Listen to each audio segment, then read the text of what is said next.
നമസ്കാരം.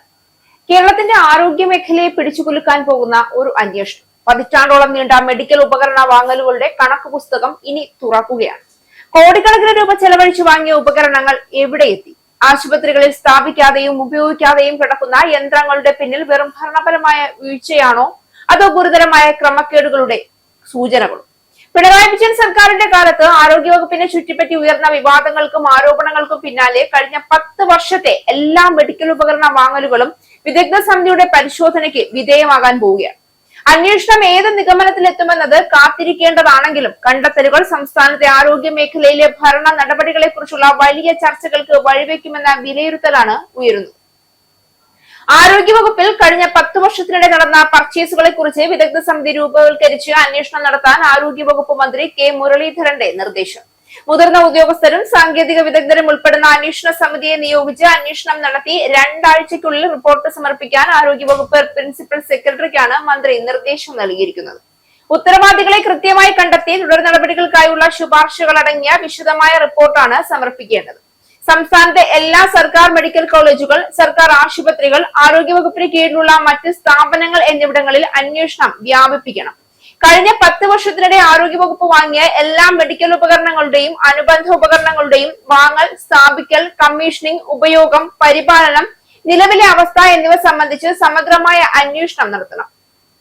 Plan fund, പ്രധാനമന്ത്രി സ്വാസ്ഥ്യ സുരക്ഷാ യോജന, മറ്റ് കേന്ദ്രാവിഷ്കൃത പദ്ധതികൾ എന്നിവ പ്രകാരം വാങ്ങിയതും കോവിഡ് കാലത്ത് കേന്ദ്ര സർക്കാർ വിതരണം ചെയ്തതുമായ ഉപകരണങ്ങൾ സംബന്ധിച്ചും അന്വേഷണത്തിന്റെ പരിധിയിൽ ഉൾപ്പെടുത്തണമെന്നും മന്ത്രി നിർദ്ദേശിച്ചു.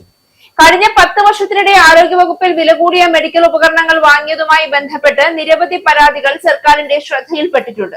കോവിഡ് കാലത്ത് കേന്ദ്ര സർക്കാർ വിതരണം ചെയ്ത ഓക്സിജൻ കൺസെൻട്രേറ്ററുകൾ, ഓട്ടോക്ലേവ് മെഷീനുകൾ, സോളാർ പവർ പ്ലാന്റുകൾ, ജനറേറ്ററുകൾ എന്നിവയും പ്ലാൻ ഫണ്ടിന് പുറമെ പ്രധാനമന്ത്രി സ്വാസ്ഥ്യ സുരക്ഷാ യോജന തുടങ്ങിയ കേന്ദ്രാവിഷ്കൃത പദ്ധതികളുടെ ഭാഗമായും വാങ്ങിയ വില കൂടിയ മെഡിക്കൽ ഉപകരണങ്ങളിൽ പലതും സ്ഥാപിക്കാതെയും കമ്മീഷൻ ചെയ്യാതെയും കിടക്കുന്നതായി പരാതികൾ ഉയർന്നിട്ടുണ്ട്. ചിലയിടങ്ങളിൽ കൃത്യമായി പരിപാലിക്കാത്തതിനാൽ ഉപകരണങ്ങൾ പ്രവർത്തനരഹിതമായതായും റിപ്പോർട്ട് ചെയ്യപ്പെട്ടിട്ടുണ്ടെന്ന് ആരോഗ്യമന്ത്രി വ്യക്തമാക്കി. ഇത്തരം സംഭവങ്ങൾ സർക്കാരിന്റെ സാമ്പത്തിക നഷ്ടത്തിനും പൊതുമുതൽ പാഴാകുന്നതിനും പൊതുജനങ്ങൾക്ക് ലഭിക്കേണ്ട സേവനങ്ങൾ നിഷേധിക്കപ്പെടുന്നതിനും കാരണമായിട്ടുണ്ട്. അടുത്തിടെ വയനാട് സർക്കാർ മെഡിക്കൽ കോളേജിൽ നടത്തിയ സന്ദർശനത്തിനിടെ മൊബൈൽ മോഴ്സറി ഉൾപ്പെടെയുള്ള ഉയർന്ന മൂല്യമുള്ള നിരവധി മെഡിക്കൽ ഉപകരണങ്ങൾ ദീർഘകാലമായി ഉപയോഗിക്കാതെ കിടക്കുന്നതായി നേരിട്ട് ബോധ്യപ്പെട്ടിട്ടുണ്ടെന്നും സമാനമായ സാഹചര്യങ്ങൾ സംസ്ഥാനത്തെ മറ്റ് സർക്കാർ മെഡിക്കൽ കോളേജുകളിലും സർക്കാർ ആശുപത്രികളിലും ആരോഗ്യവകുപ്പിന് കീഴിലുള്ള സ്ഥാപനങ്ങളിലും നിലനിൽക്കുന്നുവെന്ന റിപ്പോർട്ടുകളുടെ അടിസ്ഥാനത്തിലാണ് അന്വേഷണമെന്നും മന്ത്രി കെ മുരളീധരൻ വ്യക്തമാക്കി. ഈ അന്വേഷണം ഒരു വകുപ്പ് തല പരിശോധനയിൽ ഒതുങ്ങുമോ, അതോ പൊതുപണം ചെലവഴിച്ച രീതിയെക്കുറിച്ചുള്ള വലിയ ഉത്തരവാദിത്ത നിർണയത്തിലേക്കാണോ നീങ്ങുക എന്നതാണ് ഇനി കേരളം ഉറ്റുനോക്കുന്നത്. ക്രമക്കേടുകൾ കണ്ടെത്തിയാൽ ഉത്തരവാദികൾക്കെതിരെ നടപടി ഉണ്ടാകുമോ, അല്ലെങ്കിൽ ആരോപണങ്ങൾ അടിസ്ഥാനരഹിതമാണെന്ന് തെളിയുമോ എന്നത് അന്വേഷണ റിപ്പോർട്ടാണ് വ്യക്തമാക്കുക. അതിനാൽ ഈ അന്വേഷണത്തിന്റെ ഫലം ആരോഗ്യവകുപ്പിന്റെ ഭാവി പ്രവർത്തനത്തെയും പൊതുജന വിശ്വാസത്തെയും സ്വാധീനിക്കുന്ന നിർണായക രേഖയായി മാറാൻ സാധ്യതയുണ്ട് എന്ന കാര്യം ഉറപ്പാണ്.